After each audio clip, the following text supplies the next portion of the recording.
On this day, this innocent lady was sentenced to die and executed by hanging by the corrupt government of Nigeria during the Niger Delta crisis.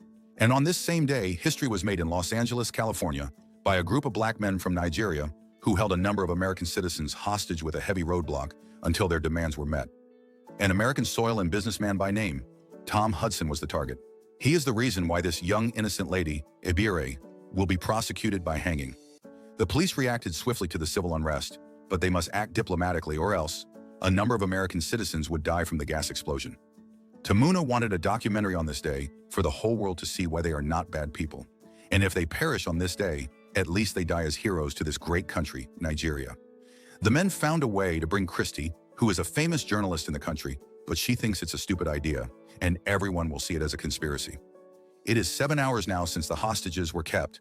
The news was streaming live all over the continent, yet there was no lead or information as to what the headlines described as a group of terrorists holding innocent citizens hostage.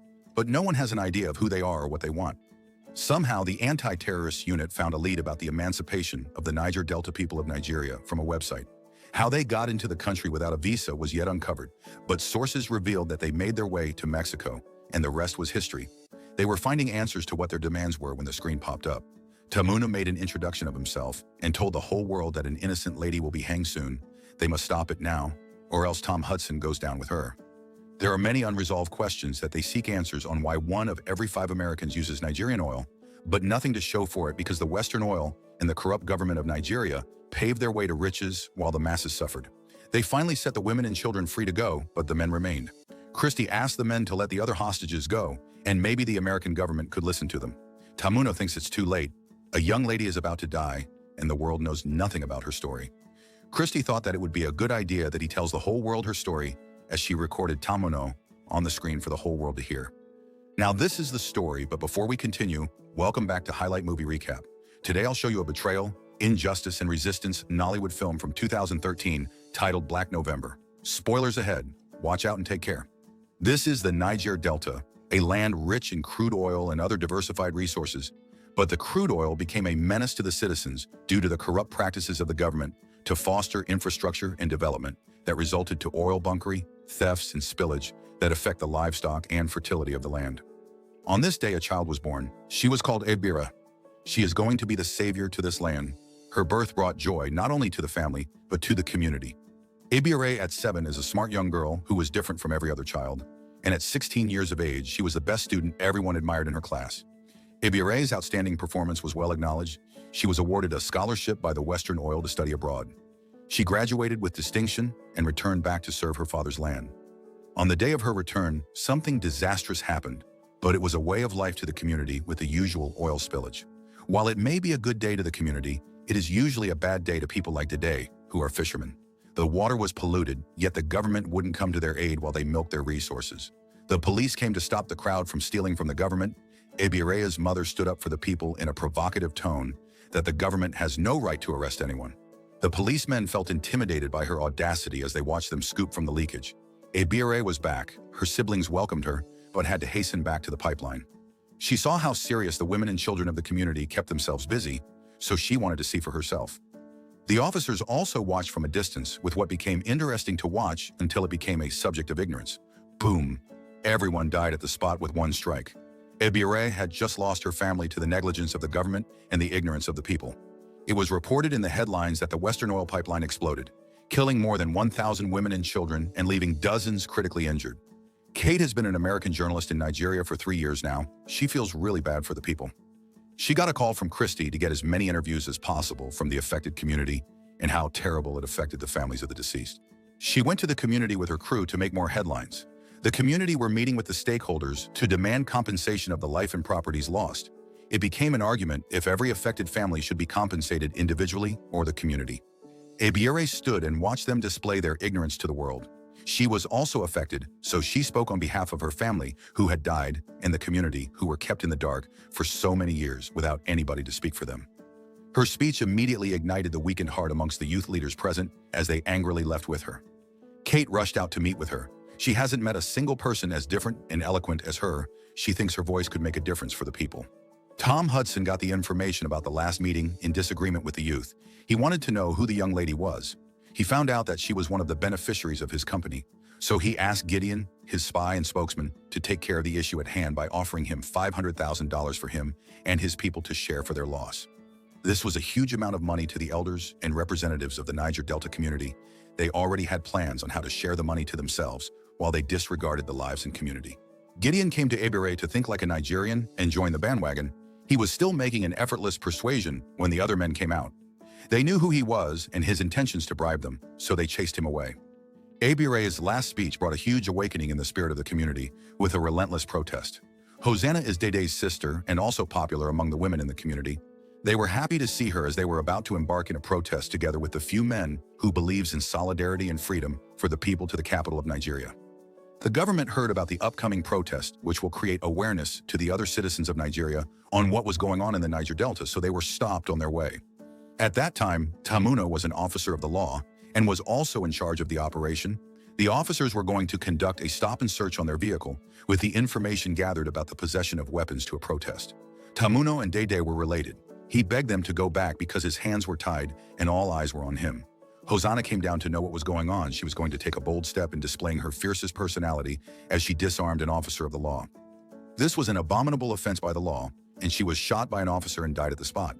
They were all arrested and detained with 17 guns retrieved from them, while they sang relentlessly for the intervention of God and the solidarity of the people. Ehbiyreh was also interrogated as she was believed to be the leader of the group. After days in detention, Tom Hudson, who was a foreigner, pleaded that the black be released in their own land for speaking the truth. They paid their last respect to the death of Hosanna after their release as she was laid to rest. The youth of the land became more ferocious with the last experience with the government. They were ready to dance to the tune of the government. Ehbiyreh pleaded with the angry youth that there are better ways in handling conflicts like this, but Gabriel and others stood against her at this time because in a country like Nigeria, protest doesn't work. Ehbiyreh and the women still kept to peaceful protest. Western oil has been the exploit behind the degradation of the land, so tackling the problem from the root was the target. The military reacted with a swift response and beat up the women mercilessly with their guns for what looked like a peaceful protest. Ehbiyreh was becoming a problem to Tom Hudson. To him, what kind of a Nigerian who doesn't accept a bribe? He was going to meet with the head of state to do the needful. On this fateful morning, the military invaded the community. History had it that on the 20th of November 1999, the Nigerian military killed and raped the predominantly Ehbiyreh town of Odi in Bayelsa state. It was a sad day to remember and will forever remain in the hearts of the people. The youth retaliated back. They knew that they could not fight the government, so the Western oil was the target. They kidnapped 2 white men to tell the government that they mean business. Tom Hudson got the news immediately after the kidnap. They must act fast, but Gideon saw this as an opportunity to get himself richer by demanding for another $500,000 to pay the ransom the kidnappers were demanding and also talk to Ehbiyreh. Gideon finally convinced her to see the oil magnate. He made her see reasons that there are better ways to settle the problem before the military gets involved and more lives will be lost. Ehbiyreh demanded to see Dede, who became the leader of the Niger Delta militant. She was also surprised to see Tamuno join the militant. After many consultations, the militants saw the opportunity to trade the kidnapped victims for more weapons because there was war coming. It was a great night to celebrate amongst the youth because they saw light at the end of the tunnel with the required resources. Ehbiyreh stayed with the militants that night. She wished things were different because this was not the life she wanted, but love and a family. Dede promised her that he can give her all she wished for. His words pierced her heart, and she fell for him as they made love. The militant could afford the arsenal they needed from the white folks to fight for their father's land. Western oil was the target. These militants know that their government will sit up if the right folks did the right thing, so they caused severe civil unrest, kidnapped more for ransom, and purchased sophisticated weapons from the same white folks. What this means is that nobody is a saint. Tom Hudson was on the losing side. With all the chaos happening, Ehbiyreh is the only person he knows who can stop the rampage. Only if she could convince one person. She tried all she could to let them know that the government is asking for a dialogue and a chance for them to be free and return to their families. Tamuno knows the government and the white folks better. He told them that they were all tricks to trap them. Dede finally accepted to listen to her because he loves her. The plan was for a peaceful dialogue only for them to find out that the government came prepared to search them before anything else. Gideon also wanted peace for the sake of the company he represents. He wanted to talk to the militants to remain calm. The militants also wouldn't leave anything by chance without the consent of their leader. Nobody was willing to start the negotiation, and it ended in a gun battle that killed many. Dede and all his men died in the battle. Gideon also lost his life, and it was the beginning of another chapter. The people of Ehbiyreh witnessed another day of great misfortunes in their lives. But deep down, it ignited the spirit of bloodthirst amongst the men, the women, and the children for vengeance. Their numbers increased as each day passed. At that time, it was recorded that Nigerian oil produced an estimate of $600 billion, and yet nothing to show for in development, infrastructure, and within the livelihood of the poor people. All the government did was to impose amongst the people to silence them while the whole world watched. Some countries in mockery of how corrupt we are as a nation, while other countries in sympathy of how misleading we are as a nation. The protests continued for a very long time that the elders decided to put a halt to the people's madness. One of the chiefs saw where this rampage was leading to. He was going to give back his share of the money from the Western oil to the people. He became a threat to the other chiefs, so they killed him. Peter, the deceased son, narrated how it happened by inviting his father for a get-together and poisoned his drinks. Ehbiyreh and the youth wouldn't sit and watch the perpetrators go unpunished. They marched to their houses one after the other and fished the chiefs of the community out.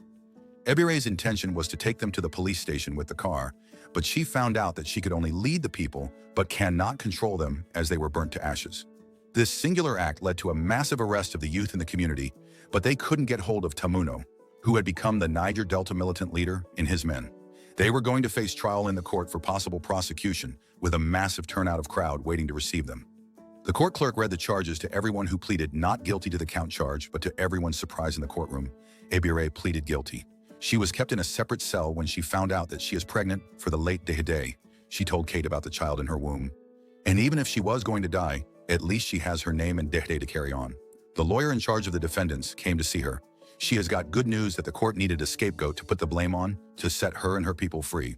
Ehbiyreh was supposed to put the blame on the men who had the intentions to set the chiefs ablaze on the fateful day, but she rather took the blame and told the court that she killed the chiefs. Peter and the others were set free, but Ehbiyreh will be executed to death by hanging. Ehbiyreh was set to die by hanging alone, but not with another life, so she will be executed after the day of her delivery. She gave birth to a baby boy. The community knew that she was going to die on this day, so they got prepared and ready to stop the execution.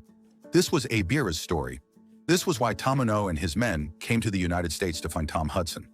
He is the only one the Nigerian government will listen to stop the execution, but the Nigerian government wouldn't listen to him either. Tamuno released the other hostages, but Tom Hudson remained, and if Ehbiyreh is executed, he goes down too with her. They were about to kill him when one of the men got a call that Ehbiyreh is free. This was a cause for jubilation for everyone, from a government that doesn't care about the interest of the people, but rather for their deep pockets. The men surrendered their weapons because they had no intentions to kill a soul in America, but to save a soul in Nigeria. Only for them to find out that it was one of those news filled with lies and empty promises from a tyrannical government who pledged their souls to chaos, anarchy, and doom. Ehbiyreh was executed to death by hanging even when the whole world knew the truth. What more can I say or tell you that a government cannot defend a nation if they are not held accountable to its laws? This tells you and I that there is no one coming to save us as a nation if we don't come together to fight our common enemies. So, what do you think, my friends? Thanks for watching this movie recap. Please comment your thoughts and also like and share this video for more super amazing videos that we're bringing to you. And if you're watching from our YouTube channel, please don't forget to subscribe and turn on your notification for more. Thank you.